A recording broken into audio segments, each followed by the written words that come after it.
Paula to Paula, Sherry to Sherry, Rebecca to Rebecca. And so that is the number. And for all of ours, we had extremely good percentages in that our match was 96% for every grade or above.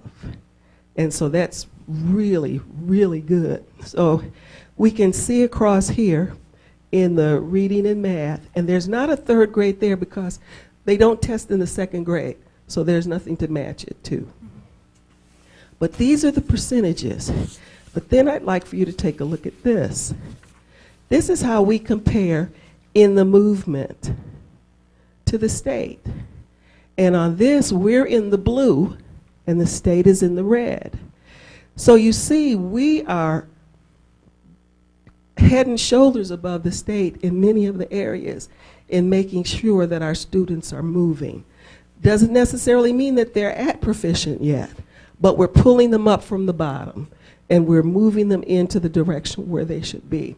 So in the areas we see where we did exceptionally well, of course, again, was reading. And we've got a lot of good initiatives going on, in the district, reading apprenticeship at the middle school and all kinds of other types of activities, reading clubs going on in some of the elementary schools. So what we're going to start taking a look at now is really trying to shore up what we're doing to make sure that our kids are moving forward in math.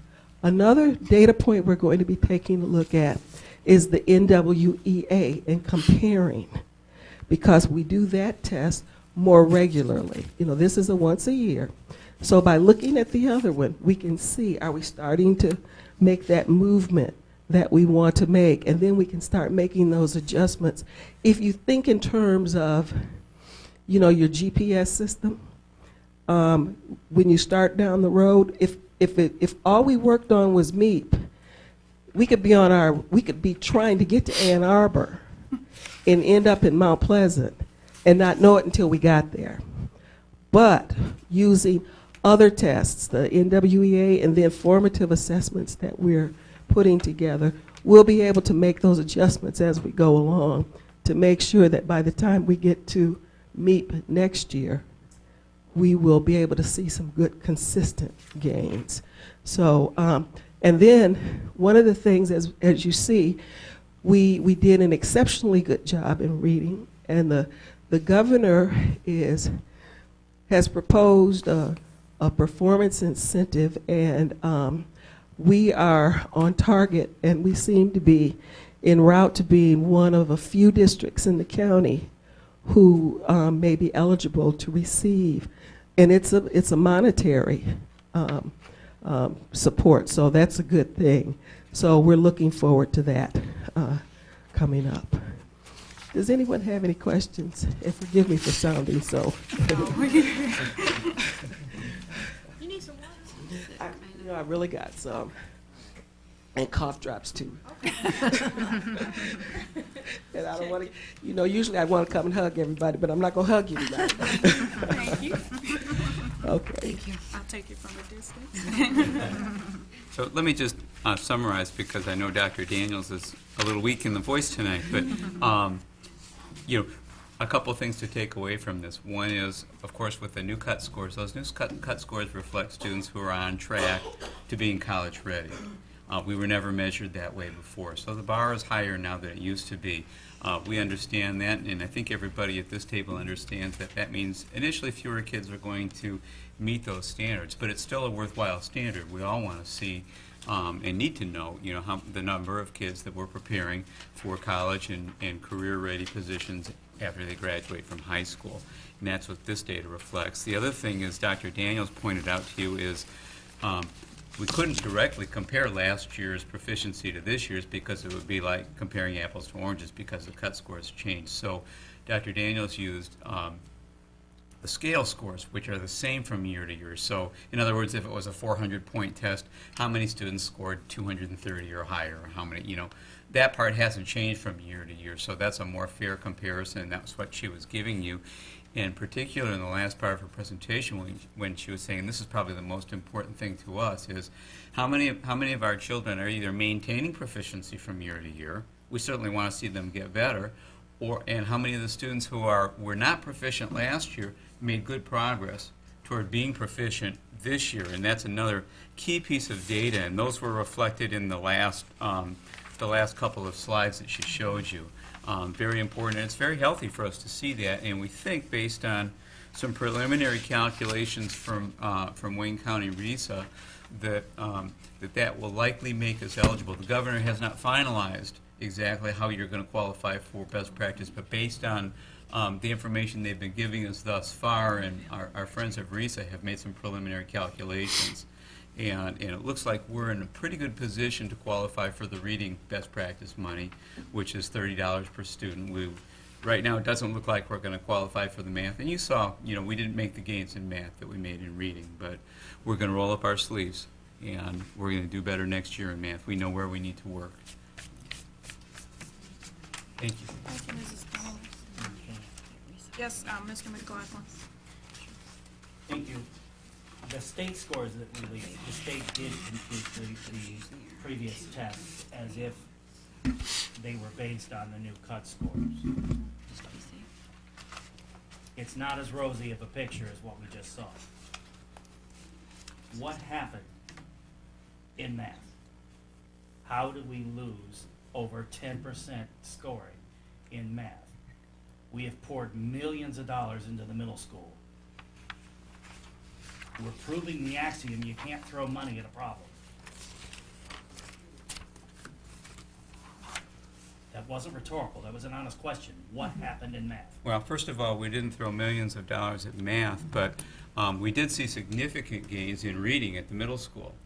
And so what this is telling us, and again, what's really positive about this is having the level of data that we have, because we now have much more precise data than we ever had in previous years. What this tells us is that what we're doing with reading and Reader's Apprenticeship and some of the other reading initiatives is really having some impact.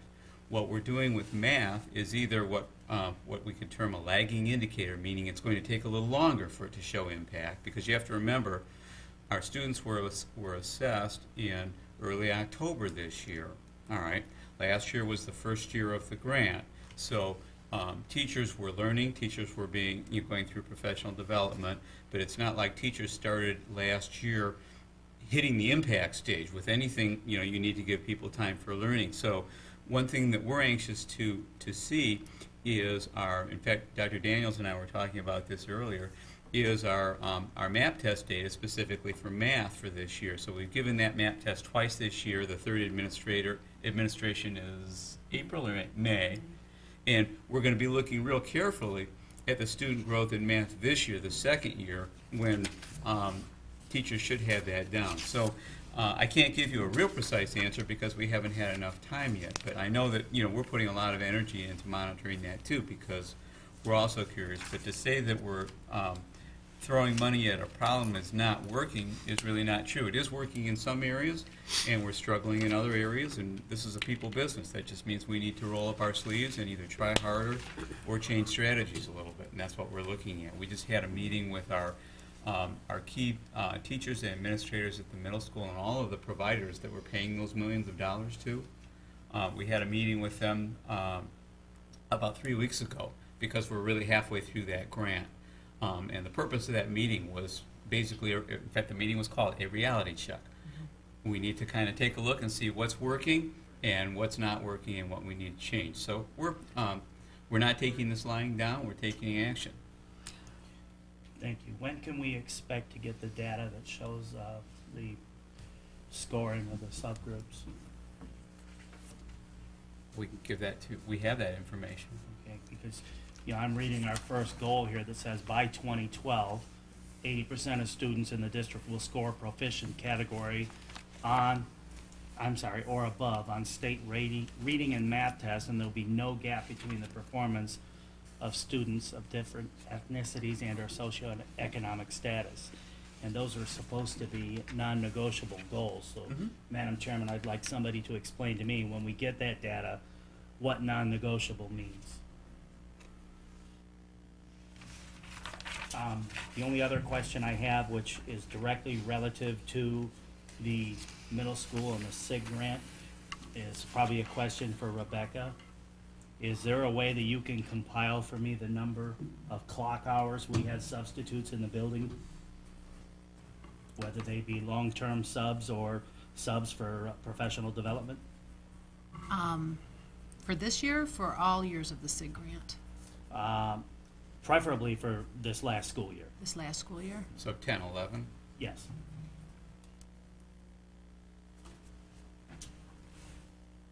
Did I state the question? I just want to clarify. You'd like to know the number of hours that subs were placed in the building for professional development, Well, leaves yeah, of absence? yes. Okay. Because there are some things that I'd like to make sure that I clarify which are which Is it in correct in that your some report. subs can be charged to the SIG grant if it's related to PD? Or, okay, that's So the you want specific number. oh, I you need. want the SIG related subs. Specifically for that. Plus, Okay. I'd like to know how many, if any, long-term subs we've had. And by long-term, I mean longer than 5 days in a row in the same assignment, But not related to SIG not necessarily. necessarily related to SIG. Okay. I'm hoping that there's not another issue like there was at the high school where we had a long-term sub for a year and a half. I know we need to save money where we can, but we put subs in these classrooms, they don't have full certification, and then kids pay. My kid paid for a whole semester of chemistry because he didn't have it correctly. That's all for now, thank you. Thank you. Ms. Beard, did you have a question? I was just wondering, didn't they just change the math curriculum at the middle school just recently? I mean, like last year? So aren't they working with new?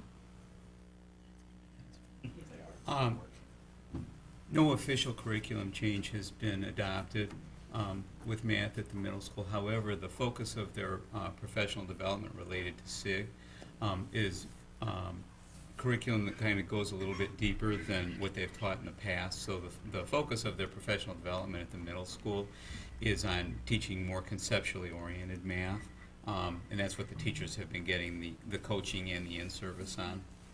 Okay.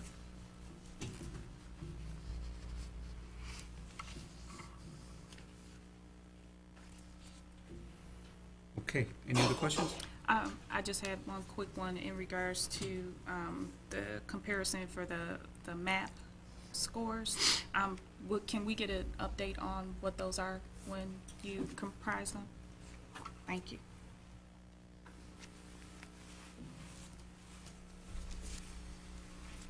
Madam Chair, when we get the breakdown by subgroups, I didn't hear a time frame. We could probably give that to you in my weekly update this Friday.